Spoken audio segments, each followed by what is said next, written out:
Monday, April 8th. It's More Money Monday, and we're talking seller concessions. I'm sharing with you some data that I got from Chicago Title from the rep we have there. Her name is Heather. And I can forward this email, but I did want you to see what's going on there. So here's the QR code. It's an all new seller concession calculator.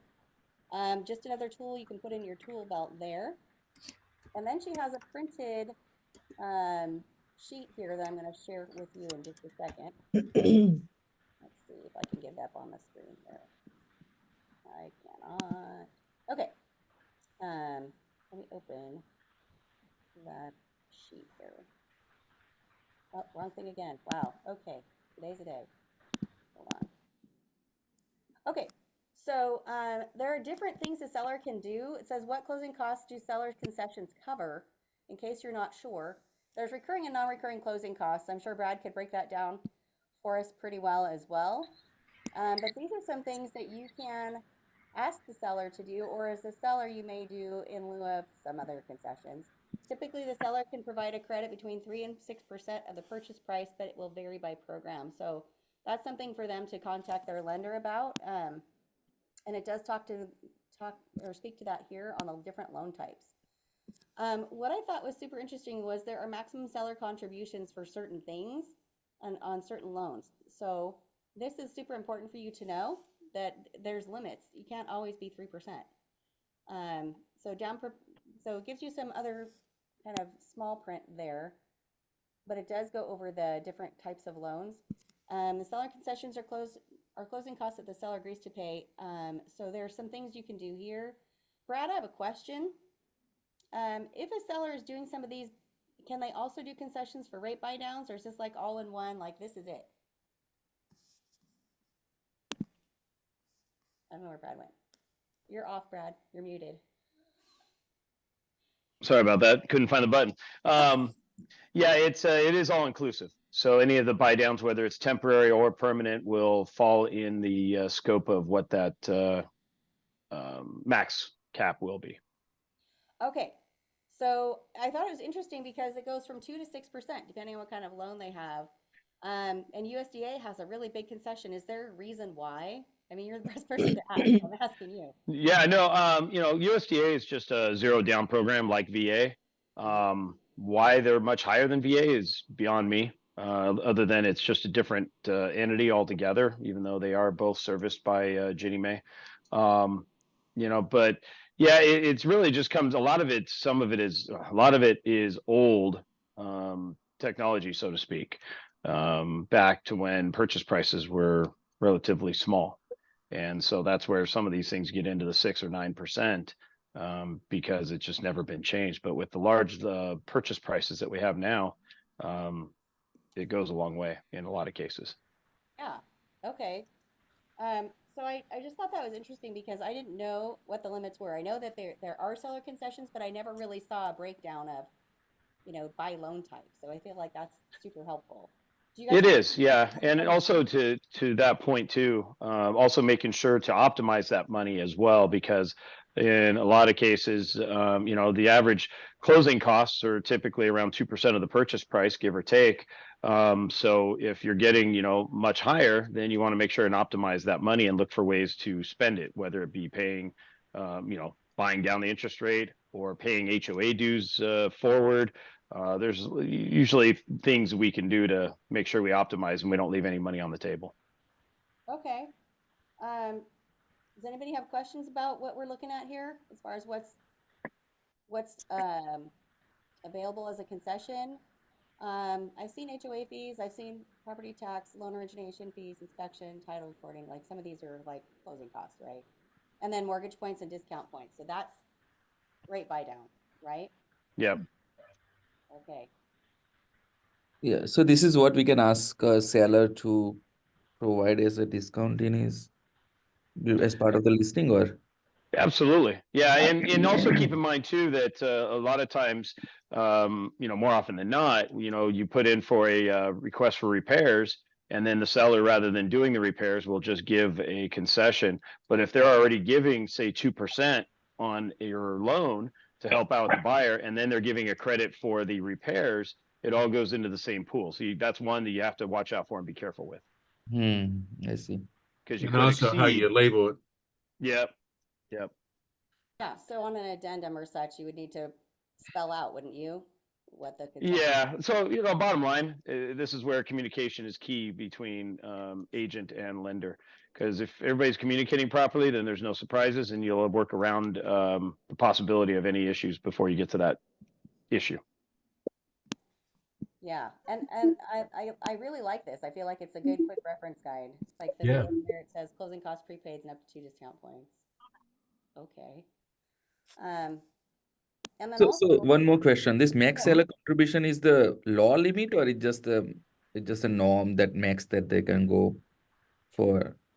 It's what'll be maxed out per the program guideline. And so it's based on the purchase price. I see. I see. if you So can, that's also one thing to consider too, is that where most of the closing costs and things of that nature would be based on the loan amount, the max concessions are based on the purchase price. So a lot of times you've got excess of loan pricing. I see. I just zoned in on this a little bit here. You can see there's also a website if you want to go take a look at the nar.realtor website. There's a link there. That's where the source of this information came from, just so that if you want to take a look at it in more detail. But talking to the lender, I think, is key so that you don't write something that's not doable. And this is what we should talk even before listing a property, right? Or this is after, as part of the negotiation, this thing comes up normally. Yeah, so I would say this is part of the negotiation, depending on what kind of loan they're doing, would dictate what kind of credit you could give or But I percentage. would also mention it during your listing appointment because you're also setting back the expectation, kind of back to what we talked about before, is being transparent and being, forthright with the listing appointment and helping them understand that this is a possibility of what can come from the offers that are being presented. I Yeah. have one question about my offer already on the table, and the agent is asking me to give $18,000 seller credit for the closing cost and some recurring cost. The seller was agreed, and she bumped the price a little bit up. I was asking 469, and she said that the buyer will pay $480,000, and but she need a $18,000 credit, which is about 3.75% of the purchase price. Is that will be okay? I think the lender is she's talking with the lender too. Yeah, so pull up that grid, Yeah, would you, Krista? And this is perfect. I love real world situations like this. great. So let's Yeah, take a look at it. let's take a look at So it. you're right. It's if you take the 18 grand divided into the $469,000 agreed purchase price, it is just shy of 4%. Now, what type of program are they doing? Do you know? Yeah, I have to look at the offer she's sending, but because I changed the brokerage, so I'm gonna ask her to send it again with Okay. my new brokerage name. But if I was asking 469, and they raised the price, that they're gonna pay me $480,000, and Okay. So new ask price is out of 480. 480, and Yep. out of 480, they're asking 18,000, which is Right. 3.75% that I calculate. Exactly. So it's 3.75%. Yeah. So if it was a conventional loan, if you look at the very first line item with conventional primary homes, so if they're putting in less than 10% down, then you would actually be stopped at 3%. So that means you'd be leaving 0.75% that wouldn't be allowed. If they were doing 10% or more down, then it goes up to 6% that's allowed. So you'd be okay. Same goes with FHA. They allow up to the 6%. So you're under that threshold with the 3.75. So you'd be allowed. VA, you would also be allowed up to the 4%. So the only ones that you would have an issue with on any of your offers would be if this was being purchased as an investment property or a rental, or they were coming in with minimal down on a conventional loan. Then you'd be capped at the 3%, which then at that point they would take the 480 and multiply that times the 3%, which is only 14,400 that would be allowed. And so then they would try and figure out how they're going to get the additional, call it $4,000 in a workaround. And then that's where you get sometimes, some agents like, well, just write us a check after escrow. No, I don't recommend anybody do that. because that's just opening yourself up for liability later, especially in light of today's lawsuit that's pending and what's going on with everything we've been talking about. Those types of activities are going to be scrutinized and really put to the test moving forward. Yeah, so Nahida, we probably need to go back and ask them, okay, look at the offer. Is it conventional? Is it an investment property? Is it primary or secondary? Where is that going to fall? And This will be their primary home. They are selling their home in real and the buying in the new home. Okay, so really all we need to do then is look at the initial first page offer and just see what the down payment is and the loan amount in comparison to that 480. And if it's showing up as less than 10%, then you potentially have a problem. If it's more than 10%, meaning that they're putting in more than $48,000 down, then you'll be good.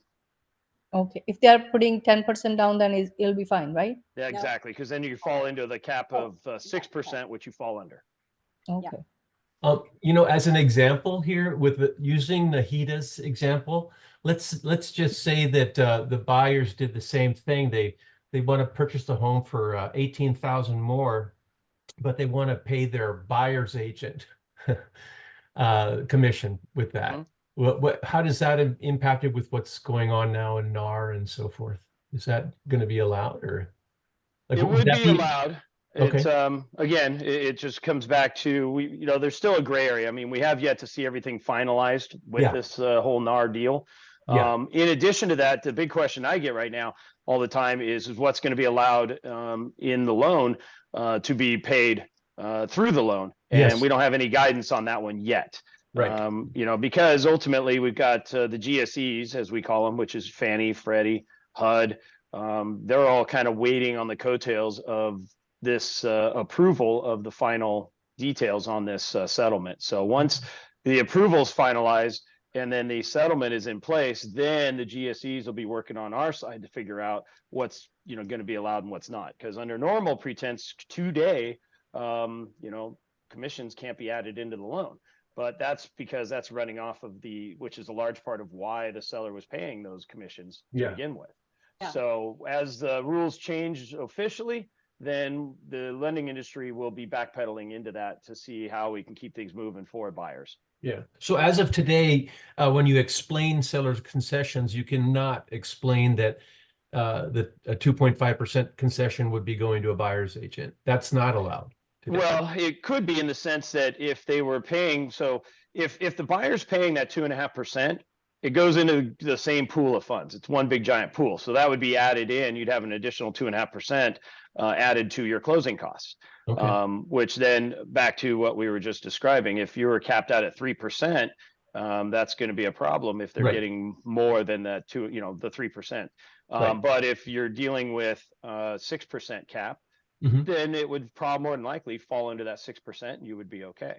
Right. So that's where these percentages are going to be tested at a much higher level or much higher rate moving forward, because now you could actually have the seller, concede and give those credits, even though it wasn't in the listing agreement, but that now becomes part of the negotiations, which is also why it's important to have the buyer broker agreement and set up front so that the buyers know what they're on the hook for. Okay. But good question. And you can negotiate for them, because if you don't have an agreement, buyer broker agreement, you really can't negotiate for them. Right. You have no agency. So that's it. Okay. So, okay. I really like the contribution there to Brad. That was super, super helpful. Nahida, thanks for bringing that up, because that does make it real world for everybody to kind of figure out how to navigate this. And Nick's point is well taken, because right now, as you know, we're still dealing with co-op, and when it goes away, then what? And does it go away? We don't know. How it gets disseminated as far as what the co-op will be. We'll see how that goes. Yeah. We're all just kind of waiting at this point. We're all waiting. But I think long term, of course, this is a little bit of speculation, but, as we discussed before, there's going to be, definite transparency, disclosure. And in the end, it'll just come down to, making sure that you document and negotiate what you're going to be paid as a buyer's agent to the buyer.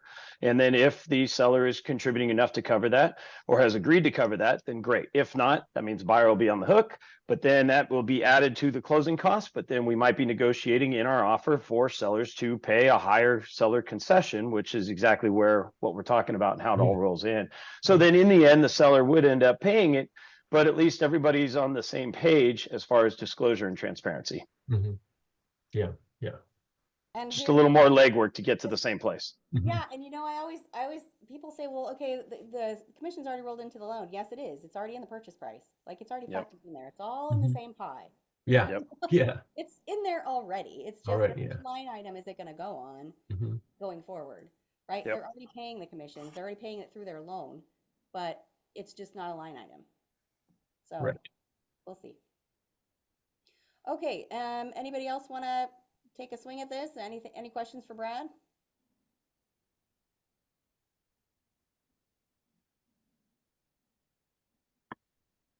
Okay, well, Quiet group today. it is a quick group today. That's all good. All It right. is. So we have, oh, my clock is wrong. We got a few minutes. Okay, so I'm going to send out this recording. I'll send out that PDF. Hopefully you were able to pull up Heather's information. I'll pull it up again if you want to grab her contact information.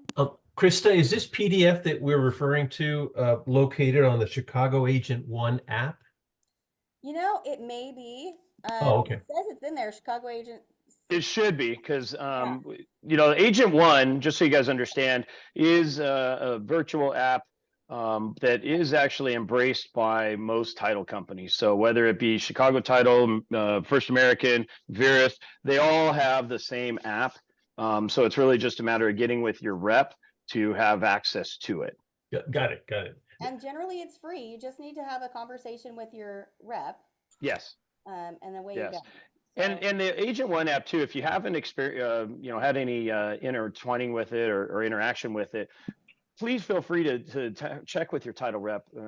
If not, I'm sure Krista has got a great one, in your area too that she can refer. But bottom line is that it not only gives in this case, seller concessions, but it also helps you with net sheets for your listing appointments so that the sellers can see exactly what they're going to be netting.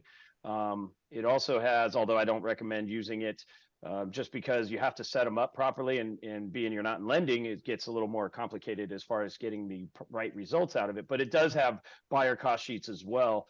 So you can actually use it for a more general basis, but I do recommend, having a lender involved on that so that gets disclosed and is presented properly, because every area county has a different tax roll. You also have different, HOA, you have different property taxes and homeowners insurance and so forth. So it's always good to make sure and have those for the area. Got it. And this PDF here with the table, the seller concessions cheat sheet, that's you're sending that out, Krista, or we have access to? Okay, did you said that there was a NAR site where we could go to? Yeah, I'm going to send it out to you. I'll send up in a follow-up email with the recording of this meeting. Okay. And I may put it in the Fathom Resources tab. You know where the W9 is? Yes. Fathom Resources. Yeah, that seems like a good spot. I just wanted to see if you could, I know this is so weird because I have my backing thing, but this says April monthly marketing package. This is Chicago Agent One app, and they have several things on here. It gives you some social media posts about what are seller concessions that you could send to your clients. And it also has that calculator on the app. So super handy. Yep. Okay. All right. Yeah, the little cheat sheet's really nice though, because it shows you the different programs, side by side, which is awesome compared to, just the app where you put in the information and then it says yes or no. Okay. Yeah. Yeah, and I do like that. I would probably put that in my listing presentation and go, hey, here's some things you should know. Like little value add, right? Like, hey, by the way, there are rules around when you get an offer, what you can concede and not. Right. What there is. So just something else. Again, another tool in the tool belt that I'm hoping is helpful for you. Okay. Thank you. You're welcome. All right, you guys have a super great day. Hopefully everybody put their contact info in the chat. You guys. Excellent. Thank you. Awesome, guys. All right, then I'll see you next Monday. Have a great week. Thank you. You guys too. Great seeing everyone. Bye.